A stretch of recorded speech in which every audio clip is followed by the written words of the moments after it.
Hello, welcome to the channel and thanks for joining me. We've got an unboxing video today. The rain is absolutely hammering on the windows, but it's England, what can I tell you? I want to carry on regardless and open this one for you, see what we've got inside.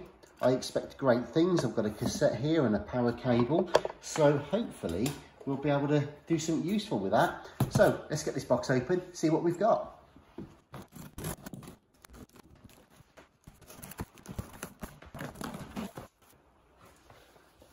Okay, well, it's kind of fairly well packaged, I suppose, as long as it hasn't had any shock damage. You can see there that you could literally get a small child in front of it and behind it.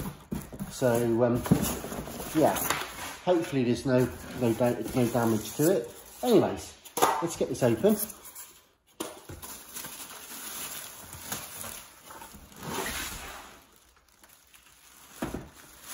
Righty-ho.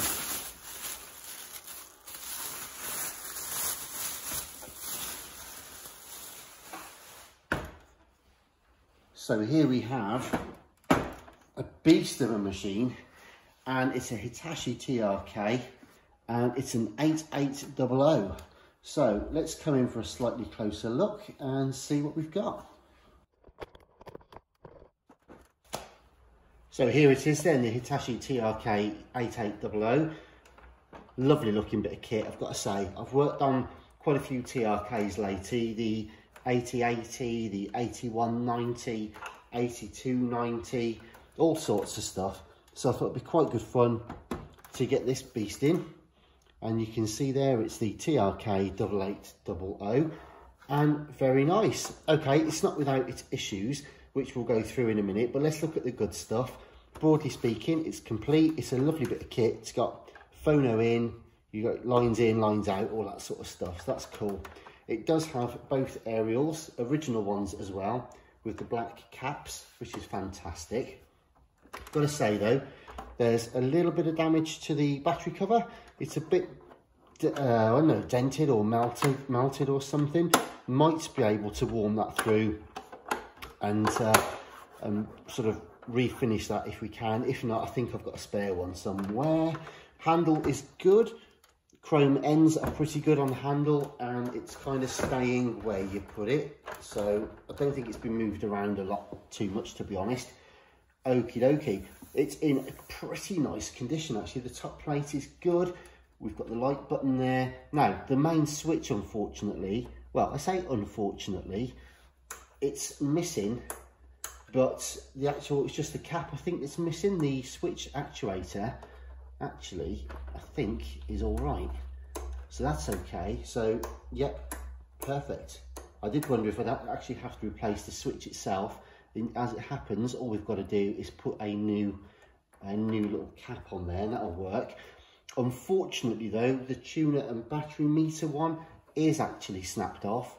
Now, I might try something new for these. Quite often, when we get these in, it's a case of taking apart a donor unit and desoldering and replacing the switch, which actually is quite a complicated job. These things are horrendous inside. The secondary board, which runs across with a panel there, you've got so many ribbon connectors and all sorts of stuff going on. It really is a nightmare to get to.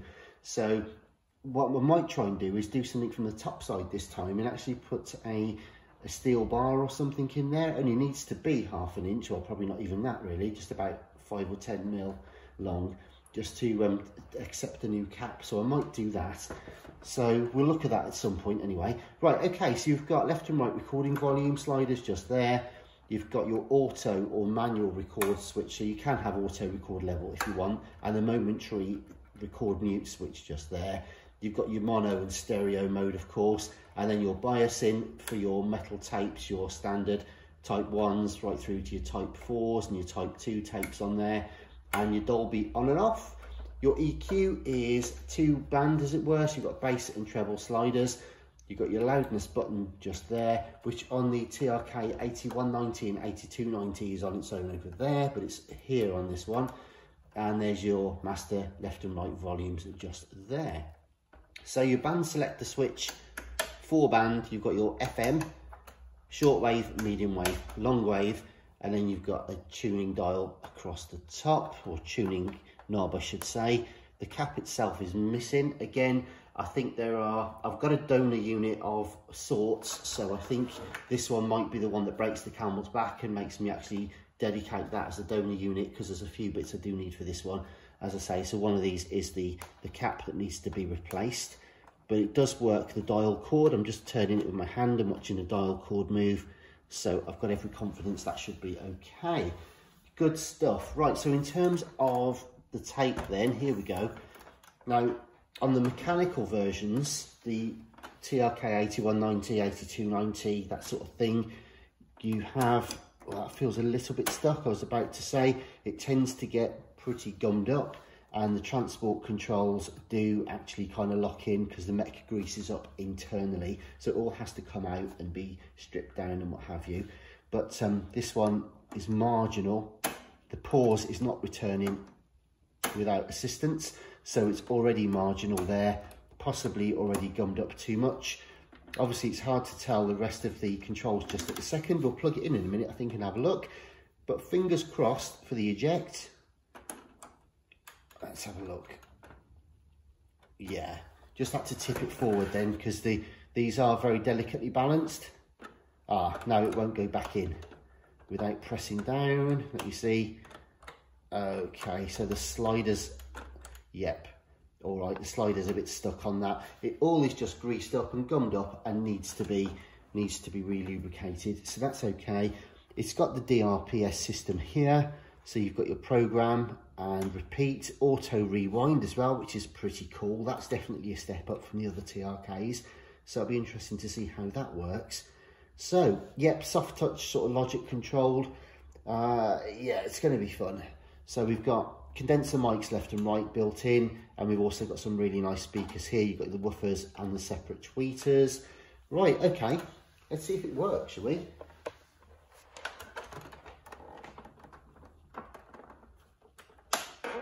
Right, okay, well, she's plugged in, and we'll put the volume to 0. Okay, fingers crossed. So what have we got? Power on. Okay, that's radio. Let's see what we've got.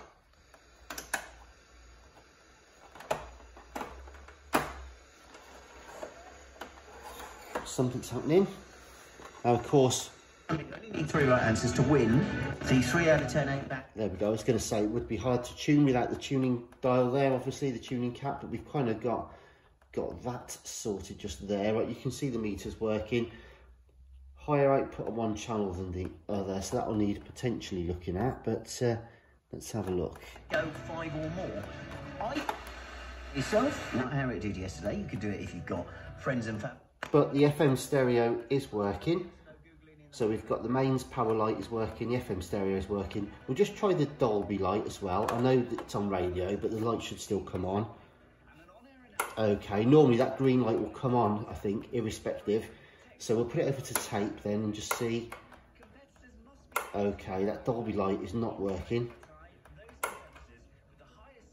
Okay, so that will need to be looked at. Unless, of course, it only works on this model when the tape is running. We'll find that out in due course. But as I say, normally the Dolby light would be on. All right, so eject. Let's leave it on. Hang on. What am I doing here? Chatting away to you guys, and I haven't just realised that the radio's still on. Tuesday. But it's on tape. Only 9 more chances to win a 3 out of 10 8 bad pen. Today being one of them. Okay, that's weird. That's very weird. All right, so it's not moving to tape at all. It's staying on radio on the master function switch. So that's interesting. So line in and radio and tape are, let me just think about this right there. It seems to be clicking, it's actuating all right, but nothing's happening on the board. So that's a weird one. Okay, that'll need looking at. Right, so if that's the case, that means we can't actually try the tape out. Oh, we could put one in and see what happens, I suppose. Oh, hang on. Oh no, that's not happy. Oh, okay. Also, it's stuck. Let me just put the aerials down. Safely, don't want to bend those. Right. Inside, it's actually stuck in the play position. The play head is raised. The pinch roller is in position to play. So yeah, I can't even get the tape in. I'm not going to force it, don't worry, but if I put a cassette in, it doesn't go all the way home because it already thinks it's in play position. So I don't know if I'm going to be able to release that manually just yet. Yeah, that's going to need unjamming, I think. All right, so what have we got then? Probably not a great deal I can show you on this in the end, so it's not quite the video I'd hoped for, but nonetheless, it's nice just to share the opening with you guys. So basically then, we've got, oh, hang on, just as I was wrapping up, we've got the same issue here. This actuator doesn't work either. That's very weird. Now, the reason I say that's a bit weird is because these knobs don't actually turn anything per se, except they generally, at least on all the other TRKs, they move actuators, which in turn move the switch which is mounted on the board.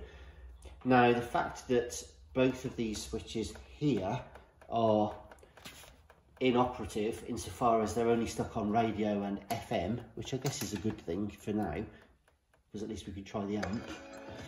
But yeah, the fact that they're stuck where they are means that maybe the actuators aren't attached internally, but then they do feel like they've got solid clicks. So unless both of the switches have seized or the actuators have broken some other way, I don't know, we'll have to have a look at all of that. But yeah, I mean, it might be something in the settings that I've missed up here, but anyway, we'll get into all that. So basically then, guys, there's a quick look at this TRK, just a single shot, a single take. As I say, it's pouring down with rain and the builders are about to start again next door, so I'm wrapping this up quick before too much noise happens. But anyway, listen, we'll be looking at this, but do check out my other TRKs. As I say, I've got 8080s, 8190s, 8290s, all sorts of stuff, plus JVC stuff and Walkmans and vintage games, all kinds of things. So do please check out the channel. Great to have you on board. Come and subscribe and like and do all that kind of stuff. It'd be awesome. Anyway, listen, I'll see you soon. Take care. All the best for now. Bye-bye.